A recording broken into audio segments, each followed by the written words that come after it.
Hey guys, it's Miss Marcotte. We're going over Unit 4, Week 2. We did a quick review about some shapes, talking about a cone and a cylinder, rectangular prisms, triangular prisms, pyramids, a square pyramid, a triangular pyramid, spheres, and then we went into volume. Remember, we've got two different formulas that we can use for volume. We've got our length times our width times our height. The other one that we can use is the uppercase B times our H, remembering that that uppercase B is standing for our area of our base times the height. Okay, so we're going to look at two different examples today. We're looking on first page 446 in our volume 2 book. We're going to look at question number 2. We are given the side lengths 8, 4.5, and then 3.5. All right, so I've got 3 measurements. So I'm going to be using our length times width times height formula. All right, so I've got my length of 8 times my width of 4.5, and then times my height of 3.5. So remember, we talked about today, we need to make those improper fractions into mixed numbers. So 4.5, 3.5, I'm multiplying your denominator times your whole number, and then adding it to your numerator. All right, so 2 times 4 gets me 8, plus 1 gets me 9. That's my new numerator. Denominator stays the same. Same thing with 3.5. Multiply 2 times 3, that gets me 6, plus 1 more is 7, my new numerator, and my denominator stays the same. One other thing we have to do to 8, we need to make that into an improper fraction. We can do that by simply putting it over 1. All right, next up, let's plug in those improper fractions. So my volume, I'm going to have 8 over 1, and we're going to multiply that by 9 over 2. And then multiply that by 7 over 2. Okay, so I'm going to multiply my tops and then multiply my bottoms. Well, I know that 8 times 9 gets me 72. So then I need to do 72 times 7. 7 times 2, 14. 7 times 7 is 49, plus 1 gets me 50. So my numerator is going to be 504. And then my denominator, 1 times 2 is 2. 2 times 2 gets me 4. Now, we're going to need to simplify this, okay? So I can see easily that they're both even numbers.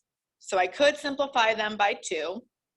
Why don't I try dividing 4 into 504? Let's see if that goes evenly. Oops. 504.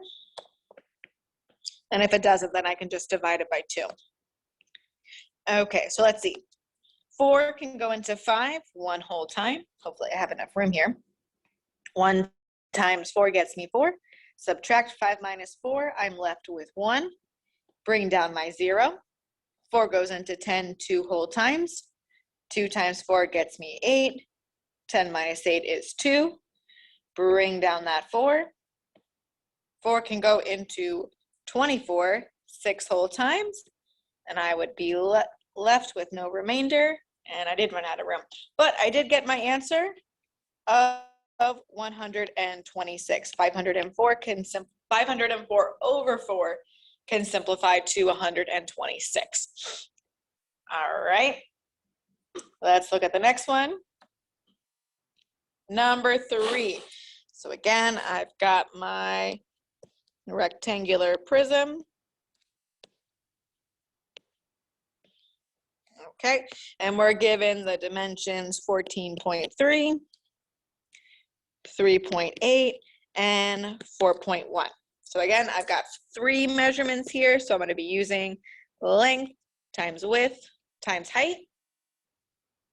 There we go. Okay, my length 14.3 times my width 3.8 times my width 4.1. All right, so let's start with 14.3 times 3.8. So 14.3 times 3.8. 8 times 3 gets me 24. Write my 4, carry my 2.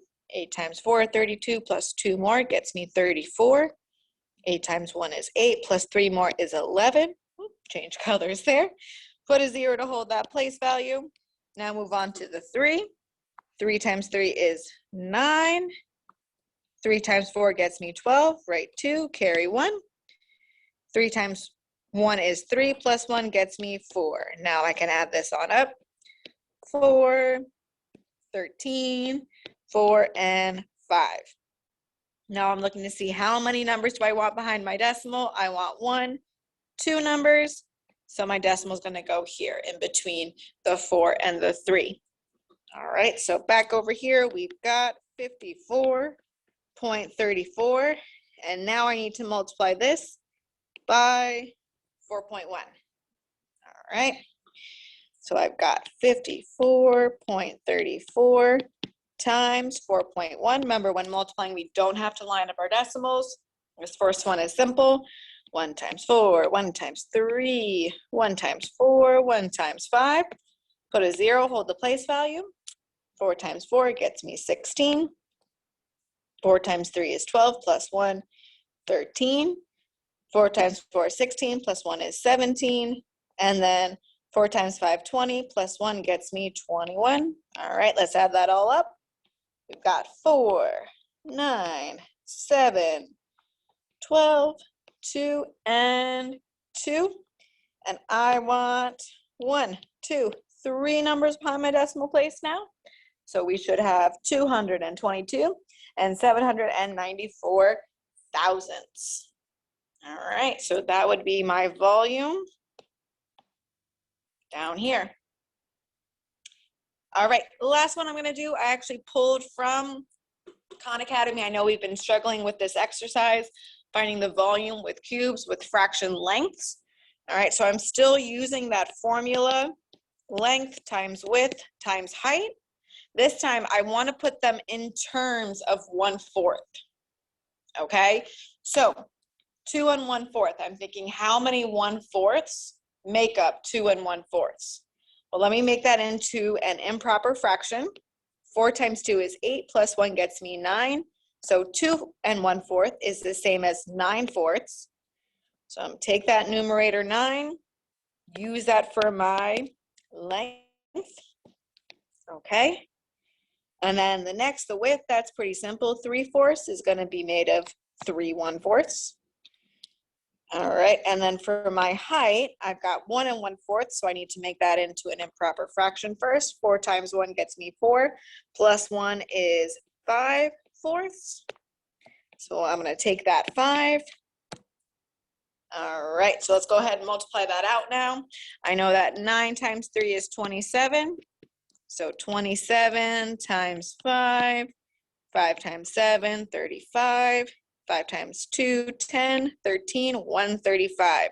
So my volume in terms of my 1/4 centimeters is going to be 135.